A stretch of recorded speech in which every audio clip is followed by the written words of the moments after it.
Sugar. So, sugar is a sweet crystalline ingredient commonly derived from sugarcane or sugar beets, and it plays a vital role in baking. It provides sweetness and flavor. It softens textures by limiting gluten formation. It aids in browning and caramelizations. Retain the moistures to keep baked goods tender and helps to create volume when creamed with fat. So common types include granulated, brown, powdered, and raw sugar, and it used in a wide range of baked goods such as cake, cookies, pastries, and sweet breads. So what are the kinds of sugars? First is ultrafine sugar. It also called caster or superfine sugar. It is a granulated sugar ground into very small crystals. Its fine textures allow it to dissolve quickly and evenly, making the ideal for delicate baked goods like sponge cakes, meringues, and souffles, as well as for beverages such as iced tea and cocktails. The granulated sugar or table sugar is the most common form of sugar with medium-sized crystals. The versatility makes it suitable for everyday use in baking cookies, cakes, sauces, and for sweetening beverages like coffee and tea. The powdered sugar, also called confectioner or icing sugar, is a granulated sugar ground into fine powder and blended with a small amount of cornstarch to prevent clumping. Its fine textures allow it to dissolve quickly, making it ideal for icing, frosting, and dusting dessert. It is commonly sprinkled over donuts, brownies, or pastry as a finishing touch and used in a buttercream frosting, royal icing, and whipped cream for a smooth, creamy texture. Brown sugar is a type of sugar that contains molasses, giving it a soft textures and a distinct rich flavor. It is available in a light and dark varieties, with dark brown sugar having a higher amount of molasses. So make it more robust in taste.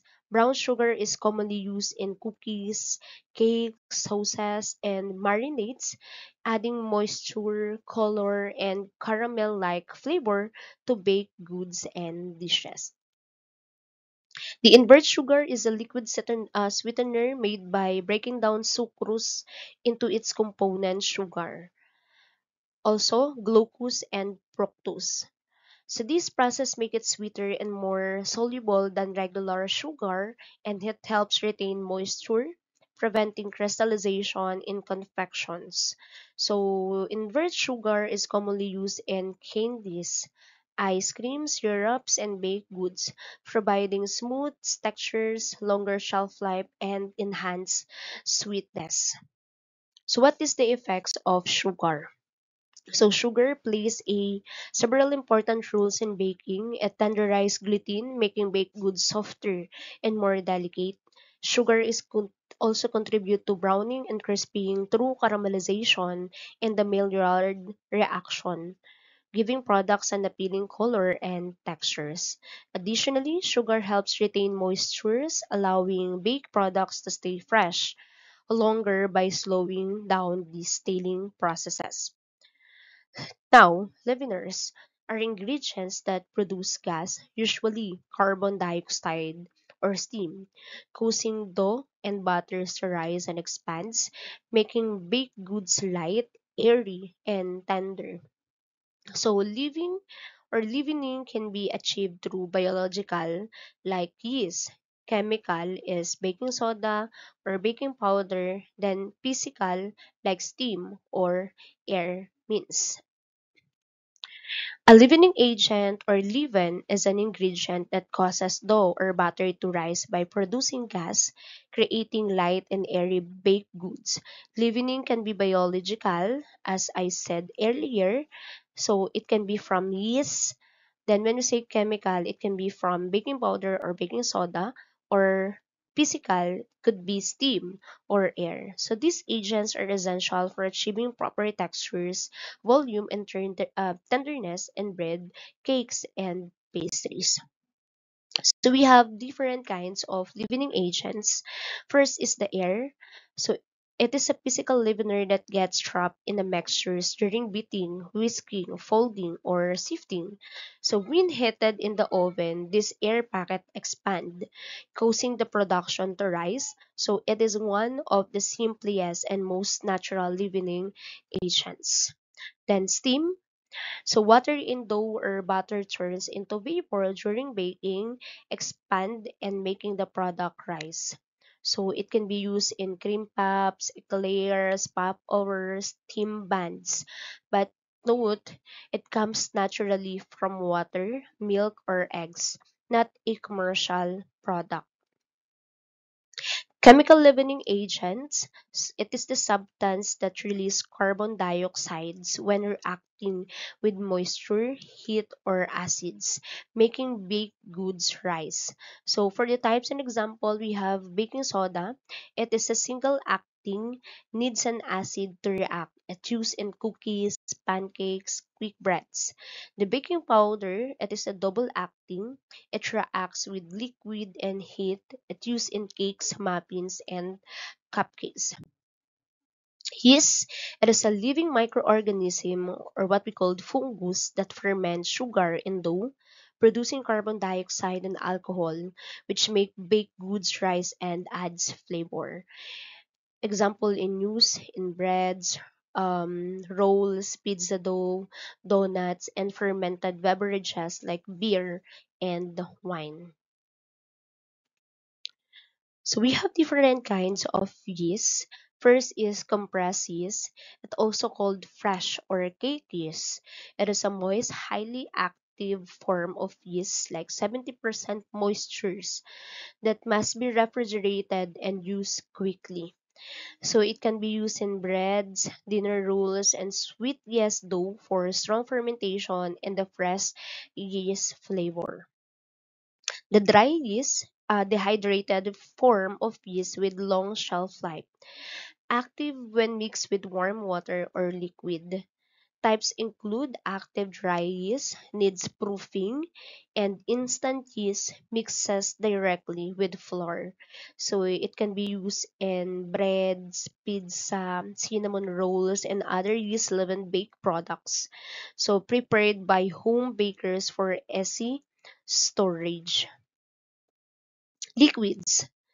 So water is essential in baking. It hydrates flour to form gluten. It dissolves ingredients and generates steam for leavening and crust formation.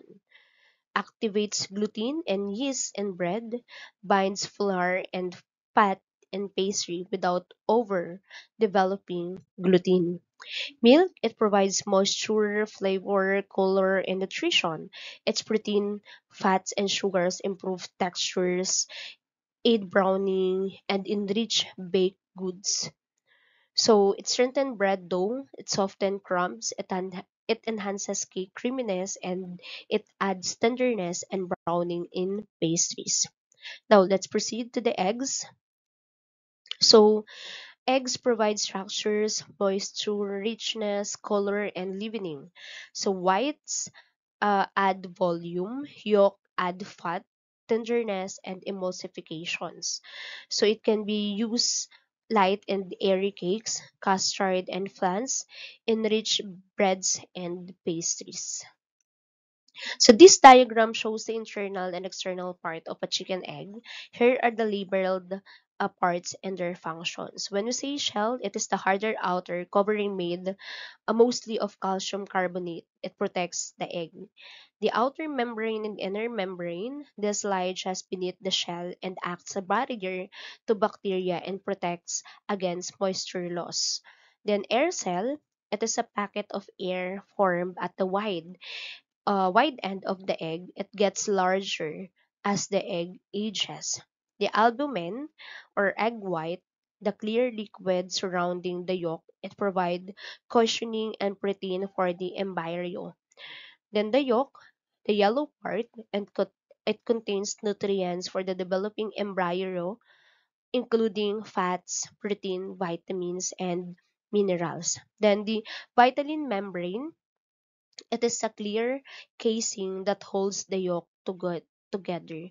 Then chalazae, it is a spiral strands of protein that anchor the yolk in the center of the egg. They keep it stable. Next is the for eggs, or eggs are classified into different sizes that based on their weight. So we have here peewee eggs. It weight less than 40.16 grams, or about 1.41 ounces. Small eggs range from 40 to 16 to 47 to 24 grams, which is 1.41 to 1.66 ounces. Medium eggs weigh between 47.25 and 54.33 grams, or 1.67 to 1.91 ounces, and so on and so forth. So for the flavoring and spices, so these are ingredients added in small quantities to enhance the aroma, taste, and overall sensory appeal on the baked products. They can be natural, or from plants and extracts, or artificial that is manufactured for consistent flavor. So first is the salt. It is a mineral sodium chloride used in a small amount to enhance flavor, to control yeast, strengthen the dough, balance sweetness, and acts as a preservative. Chocolate and cocoa, products from cacao beans used to add flavor, color, aroma, and texture in baking. Fruit flavors and spices. We have natural or artificial ingredients that used to enhance taste, aroma, color, and cultural identity in baked goods. So fruit flavors, it can be extract from zest, peel, juices, puree, candied or dried fruits. Then we have spices like sweet cinnamon, nutmeg, cloves, cardamom, and warm savory ginger like anise and fennel.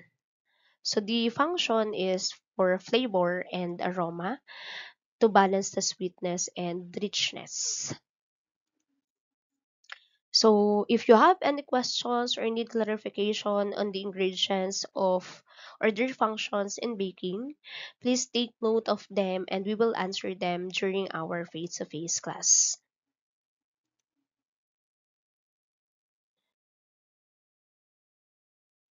So all in all, baking is more than just combining ingredients. It is a delicate balance of science, art, and creativity. So each ingredient, from milk and flour to spices and chocolates, plays a vital role in flavor, textures, and appearance. So by understanding their function, bakers can create consistently delicious and visually appealing baked goods, making every bite a carefully crafted experience. So that's all for our discussion in this chapter. I hope you learned something more.